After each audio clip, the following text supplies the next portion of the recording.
قرآن چیخ چیخ کے کہہ رہا ہے کہ جو نماز نہیں پڑھتا وہ پاکستان کے شناختی کارڈ میں مسلمان ہے، اللہ کے ہاں وہ مسلمان نہیں ہے۔ صحیح مسلم میں یہ حدیث لکھی رہ گئی 246 کہ بندے کے کفر اور ایمان، شرک اور اسلام کے درمیان فرق کی نماز ہے۔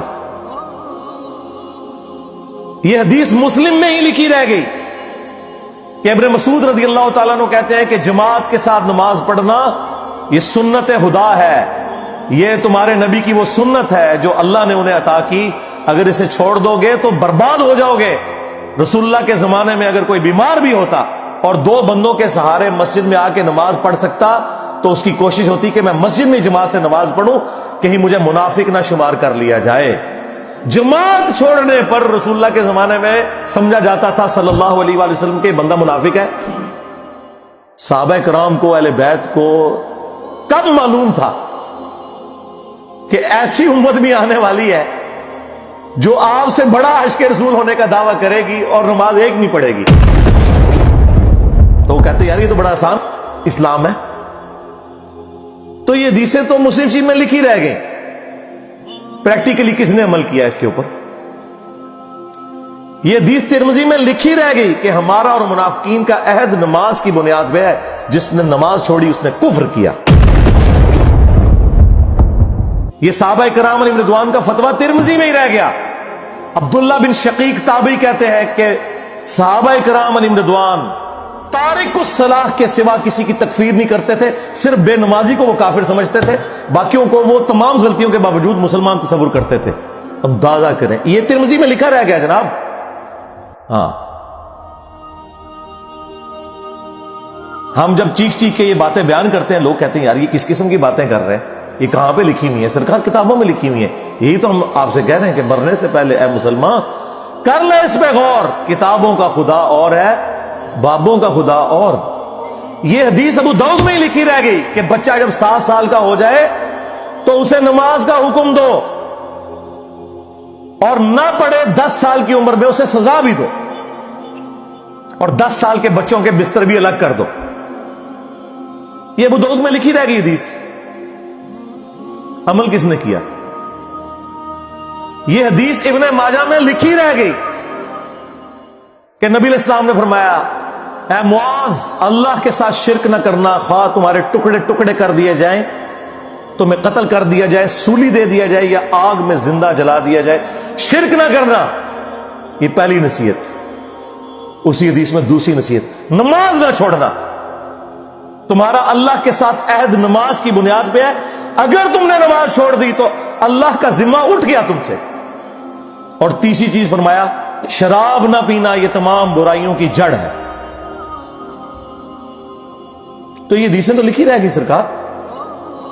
یہ حدیث مسند احمد میں ہی لکھی رہ گئی کہ نبی علیہ السلام نے فرمایا کہ نماز قیامت کے دن نمازی کے لیے دلیل، نجات اور نور ہوگی، اور جو نماز نہیں پڑھتا قیامت کے دن نہ اس کے لیے کوئی دلیل ہوگی اللہ کے حضور بچنے کی، نہ نجات اور نہ کوئی روشنی، نور جو پولیس رات سے گزرنے کے لیے قرآن میں آیا نا، وہ نور۔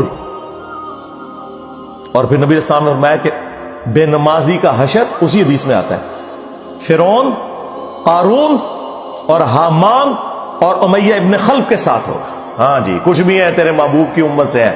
محبوب تو پہلے ہی بتا گئے ہیں کہ بے نمازی تیرا حشر تو فرعون کے ساتھ ہونا ہے، تیرا حشر قارون کے ساتھ ہونا ہے، امیہ ابن خلف کے ساتھ ہونا ہے۔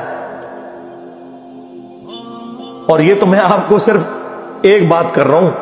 اب اگر میں قرآن کی توحید بیان کرنا شروع کروں تو قرآن کے پہلے صفحے کا ٹیسٹ دنیا کے کروڑوں مسلمان پاس نہیں کر سکتے۔ ایاک نعبد و ایاک نستعین، یہ قرآن میں لکھا رہے گا۔ ماشاءاللہ فجر کی نماز میں یہ پڑھ کے نکلتا ہے، اور مسجد کے ساتھ جو دربار ہے ریگولرلی حاضری دے کے اس بابے سے بھی مانگ کے گھر آتا ہے۔ تو کیا نماز تو پڑھی؟ تو مسلمان ہے،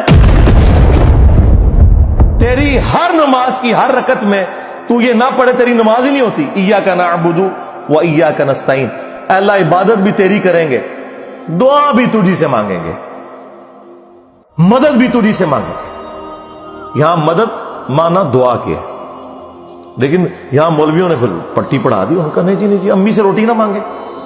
اندازہ کریں قرآن کا مذاق اڑا رہے ہیں، حالانکہ انہیں پتہ ہے کہ قرآن میں یہ آیت موجود ہے وَتَعَاوَنُوا عَلَى الْبِرِّ وَالتَّقْوَى وَلَا تَعَاوَنُوا عَلَى الْإِثْمِ وَالْعُدْوَانِ.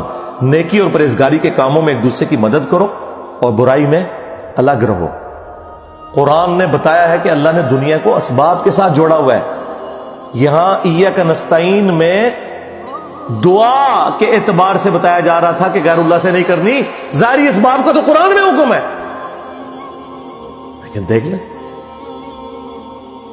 اور پھر جس شان سے اللہ تعالیٰ نے سورۃ النمل میں ذکر کیا، حیران کن بات آپ کو بتاؤں، اہل تشیع کے ہاں صبح و شام کی دعاؤں میں، سنت اذکار میں سورۃ النمل کی آیت نمبر 62 پڑھی جاتی ہے.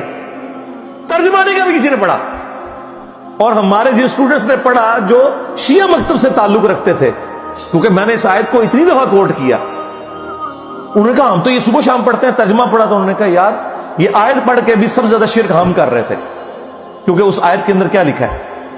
اَمَّن يُجِيبُ الْمُضْطَرَّ إِذَا دَعَاهُ. بھلا بتاؤ کون ہے جو تکلیف میں گھرے ہوئے شخص کی فریاد کو سنتا ہے، وَيَكْشِفُ السُّوءَ، اور اس سے اس کی برائی کو، تکلیف کو دور کر دیتا ہے، وَيَجْعَلُكُمْ خُلَفَاءَ الْأَرْضِ، اور تمہیں اگلوں کا خلیفہ کرتا ہے زمین پر، تمہارے ماں باپ کے مرنے کے بعد تم، تمہارے مرنے کے بعد تمہاری اولاد کو. اِلَٰهٌ مَّعَ اللَّهِ، کیا اللہ کے ساتھ کوئی اور معبود بھی ہے؟ قَلِيلًا مَّا تَذَكَّرُونَ، لیکن بہت کم ہی تم نصیحت حاصل کرتے ہو. بالکل صدق اللہ العظیم، بہت کم لوگوں نے نصیحت حاصل کی. اس آیت میں کلیئر کٹ لکھا ہے کہ جو اللہ کے سوا کسی اور سے دعا کرتا ہے گویا وہ اسے خدا بنائے ہوئے ہے.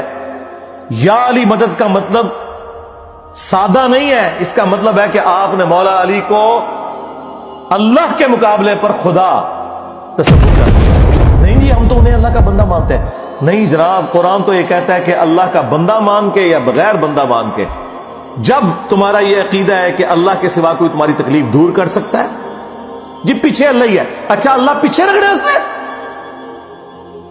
یہ دیکھیں حدیث میں لکھا ہوا نماز کا طریقہ. اور نہیں جی ہمارے امام صاحب نے بھی تو وہی کچھ بتایا نا، پیچھے تھے اتنے بھی نبی الاسلام نے. نبی الاسلام پیچھے رکھنے کے لیے، میرے نبی صاحب ہے ہی کوئی نہیں، تیرے بابے تھے شاہ ہی کوئی نہیں. اللہ پیچھے، رسول پیچھے، آگے تمہارے بابے. عزتیں اویل کی ہیں تم نے اللہ اور اس کے رسول کے نام کے اوپر، چندے کھائے ہیں تم نے رسول اللہ کے نام کے اوپر صلی اللہ علیہ وآلہ وسلم. سواریاں سوار کی ہیں تم نے مکے اور مدینے کے نام کے اوپر، اور غداری کی ہے اپنے دین کے ساتھ. ممبروں پہ چڑھ کے کہتے ہو قرآن و حدیث ڈائریکٹ نہ پڑھنا، گمراہ ہو جاؤ گے. واہ، یہ کوئی یہودی یا نصرانی آ کے بات کرے ہم منہ توڑ دیں. جس طرح آج آگ لگانے کے اوپر قرآن کو ہمیں کتنا غصہ چڑھا ہوا ہے. تیرا مفتی ہر جمعے کو کھڑا ہو کے کہ قرآن اور بخاری ڈائریکٹ نہ پڑھنا، گمراہ ہو جاؤ گے. آگ تو یہ لگا رہا ہے، وہ آگ تو ایک دن تھی، اس سے کوئی فرق نہیں پڑا. قرآن کے ملینز آف کاپیز دنیا میں موجود ہیں، ملینز آف حافظ قرآن ہے. قرآن کو کوئی آگ نہیں لگا سکتا، دنیا سے ختم نہیں کر سکتا. اصل جو چور چھپا ہوا ہے وہ تیرے اندر چھپا ہوا ہے. جو یہ علماء ہیں، شیاطین، جنات اور انسانوں میں سے شیاطین، جو تمہیں یہ کہہ رہے ہیں قرآن حدیث ڈائریکٹ نہ پڑھنا، گمراہ ہو جاؤ گے. اور تم کہتے ہو مفتی صاحب نے فرما دیا. سبحان اللہ. دنیا میں اگر کوئی مفتی صاحب لمبی داڑھی اور پگڑی اور ہاتھ میں تسبیح کے ساتھ آپ کو کوئی 2 نمبر چیز دے دیں، آپ ایک استری خریدنے کے لیے جائیں اپنے کپڑے کرنے کے لیے، اور اس پہ جعلی مور لگا کے وہ بندہ آپ کو وہ استری دے دے، اور آپ کو بعد میں پتہ چل جائے اس نے دھوکہ کیا ہے، تو آپ کیا کہیں گے؟ مفتی صاحب نے فرما دیا استری شریف. آپ غصے میں بھرے ہوئے جائیں گے اور کہیں گے کہ تو داڑھی رکھ کے بےایمانی کر رہا ہے، کہیں گے نا. تو یہ داڑھی والے جو مولوی ممبروں پہ چڑھے ہوئے جھوٹ سکھا رہے ہیں آپ کو، ان کو کبھی آپ نے کہا نہیں. آپ فرق دیکھ لیں، جہاں آپ کی دنیا کا نقصان ہوتا ہے نا، نہ آپ کو مفتی کی داڑھی نظر آتی ہے. ہو سکتا ہے آپ جا کے آگ لگا دیں اس کی داڑھی کوئی، لیکن جہاں آپ کا دین کا نقصان ہو رہا ہے آپ کہتے ہیں مفتی صاحب نے فرما دیا. وہاں لاکھ چیختے رہے کہ یار یہ مفتی صاحب آپ کو اپنے بابوں کا دین بتا رہے ہیں، کتابوں میں دین کچھ اور لکھ